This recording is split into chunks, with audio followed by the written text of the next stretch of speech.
I have no sympathy for Israel's policies at all. I find them abhorrent, I have to say. As an American Jew, I find them disgusting because they have prevented peace with the Palestinian people. And the answer for peace is a state of Palestine and a state of Israel. And when one asks, is that possible? I speak regularly with the foreign ministers across the Middle East. I'm talking about Egyptian foreign minister, Jordanian foreign minister, Turkish foreign minister, Saudi foreign minister. I know all of them personally, and I talk to them at length. The Arab world has been asking for peace with Israel since 2002 in what's called the Arab Peace Initiative, and Israel has been giving them the finger and saying no, because we will keep all of the territory. Now, this is suicidal, in my point of view, for Israel, and it is illegal and utterly cruel. So an attack comes on October 7th. Did that come out of the blue? No. The attack on October 7th came after more than 50 years of brutal occupation by Israel and complete rejection of a state of Palestine.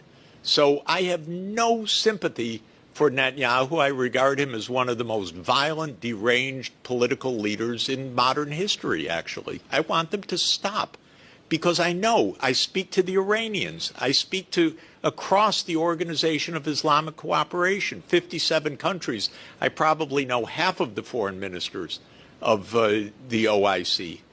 Everybody wants peace except Israel. Israel wants control. Does Netanyahu offer a single alternative other than we defeat Hamas?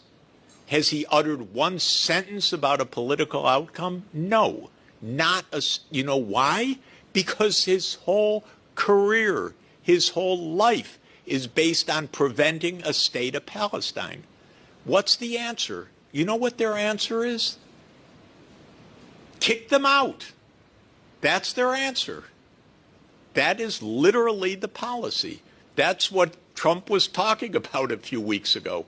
And then people told him, no, Mr. President, don't say that. And the Egyptians and the Jordanians said, we're not taking them. We're not going to have ethnic cleansing in our neighborhood again. So all of this is to say, I've been going to Israel since 53 years. 53 years ago were the first illegal Israeli settlements in the West Bank. It was explained to me when I was a high school senior, we're putting facts on the ground, Jeffrey. Okay, we're 53 years later, and the Middle East is in a bloodbath still. Right now, the 8 million Jews rule over the 8 million Palestinians. Netanyahu's entire strategy spelled out since 1996 has been that we will hold on to all of Palestine, and if anyone tries to stop us from doing so, our big buddy behind us will clobber them. That's Israel's policy. So Israel's policy, and it's very explicit, I could go through a very detailed account of it. Israel's policy is we know that this will be unpopular and we will have to overthrow any government that supports the Palestinian cause. And in 2001, the so-called neocons, who are also the so-called Zionist part of the U.S. government, produced a document which is also well known, and I've talked to two people who know it very well, General Wesley Clark and another Air Force commander, Dennis Fritz, that called for 7 wars in the Middle East in 5 years after 2001. And those 7 wars were to take out Israel's enemies.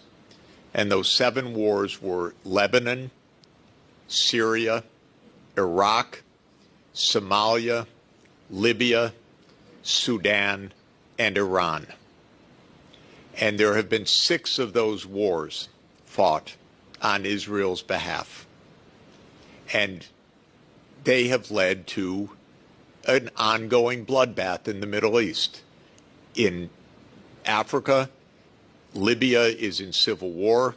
Sudan now has 2 civil wars because the U.S. divided the country and then each one has a civil war. Somalia doesn't exist as a state. Lebanon is under attack of Israel today. Syria today literally is under attack of Israel after being taken over by al-Qaeda, backed by the United States, by the way. The United States is pushing for, Israel is pushing for war with Iran.